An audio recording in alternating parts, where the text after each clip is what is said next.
I'll try to be more quick about this, but just to make my point here is with everything that just rolled out for the Gen 6, and specifically what I was already looking at was more of the Glock 17, so or 47 for that matter. But since the 47 is the new 17 now in Gen 6, we could kind of just talk about what do we have going on here in comparison to, let's say, this in the market. So the changes that they made, at least from what I can remember from the top of my head, is like more stippling on their grips, that the texture of which you could decide on that. But I find the Glock, I guess, triangles to be a little too much for my taste.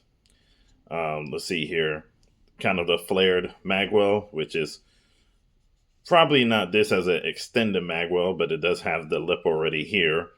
So we kind of already got that going there. So, and then even the underplate is already filled in, so there's no gap there. That still remains on the new one. They did add a gas pedal, which is already here. They have an undercut now on the Glock, but this one has a double undercut. So, and that also helps with holding on to the gas pedal as well. Going underneath and placing your thumb. Let's see here on the other side. There you go. So, also the front serrations, deep front serrations, I will say on the Glock, but also fairly deep here too. Like, never had an issue with press check in from the front over here. So there's that. And then let's see here. They did change back to a metal guide rod. Plastic guide rod. This one has a metal guide rod. That's another thing.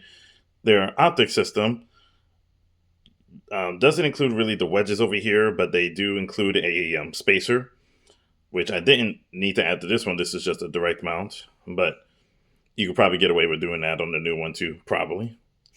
We got the beaver tail that they did extend, but also this one is extended itself. So no issue of slide bite over here. And the trigger, of course, flat face, but we already have that going on here with a flat face. So, and at least we could do it from here. So there. So,